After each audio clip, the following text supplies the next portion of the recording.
sir यहाँ 50% जनताहरु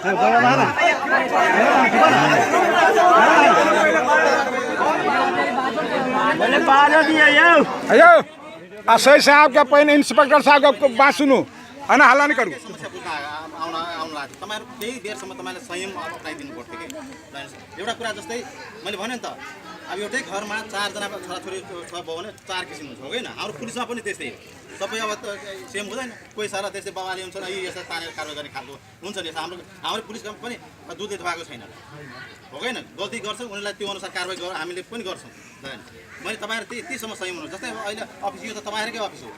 भोलि तपाईहरुले नै बनाउनु पर्छ यो अफिसले गल्ती गरे हैन नि त मान्छेले व्यक्तिले गरेछ भने त व्यक्तिलाई तपाईहरुले को लागि तपाईहरु लड्नुस् तपाई व्यक्तिलाई लागि उ गर्नुस् म त्यसैकारण विभिन्नलाई पनि भनेको थिएँ के छ यार जस्तै यहाँ गल्ती गर्यो भने यसको सुनवाई गर्ने कार्यालय खजुरी थाना हो खजुरी थानामा मासलाई ल्याउनुस् उहाँहरुसँग अनुरोध हुन्छ कि ढोकेर हुन्छ कि के रे हात जोडेर हुन्छ कसरी म माफी माग्छु म तर त्यो केटा जुन कर्मचारीले प्रकारले जुन प्रकारले यदि गल्ती गरेछ यस्तो जुनको नराम्रो काम गरेछ उनीहरूलाई चाहिँ कसरी के गर्ने कहाँको गर्ने सबै मैले छलफलमा राखेर के गर्नुपर्छ त्यो अनुसार हामी गर्छौँ पनि भने हो मैले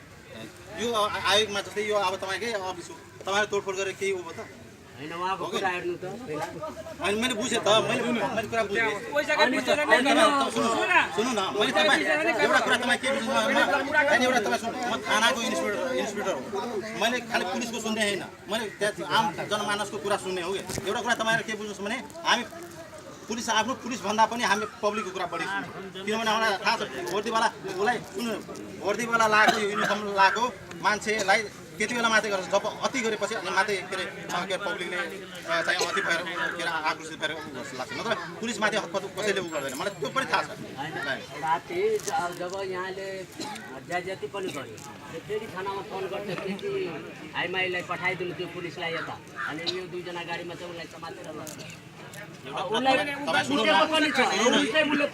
हैन मैले बुझेँ त्यो उसले गरेर मैले सुन्ने मान्छे पनि सुन्नु पर्यो नि त उसले भन्ने मान्छेले जे भन्यो सुन्ने मान्छेले त्यो अनुसार सुन्नु पर्यो नि मैले त्यो अनुसार उ गर्नु पर्यो नि त तपाईहरुलाई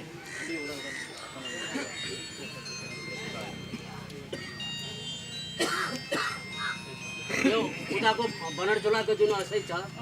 जुन बिमारी हुन्छ मान्छेको अपरेसन हुन्छ उसलाई सबैभन्दा पहिला कति हिनार र स्योक गर्नु उताबाट मान्छे लग्छ उता बानमा आदि बाँटेर ऊ आफ्नो उसमा लाग्छ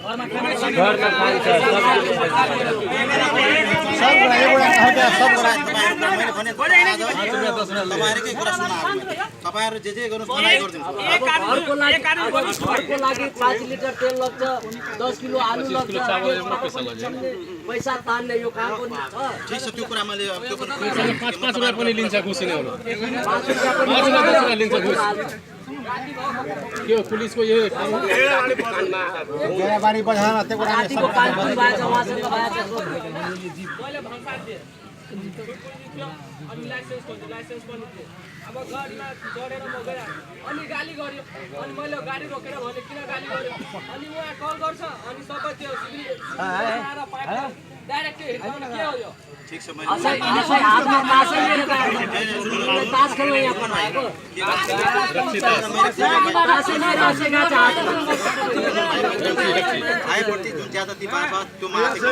त्यो धेरै जघन्य प्रकृतिको अपराध पनि गरेको छ मैले भने त्यो कुरा मैले म पनि मान्ने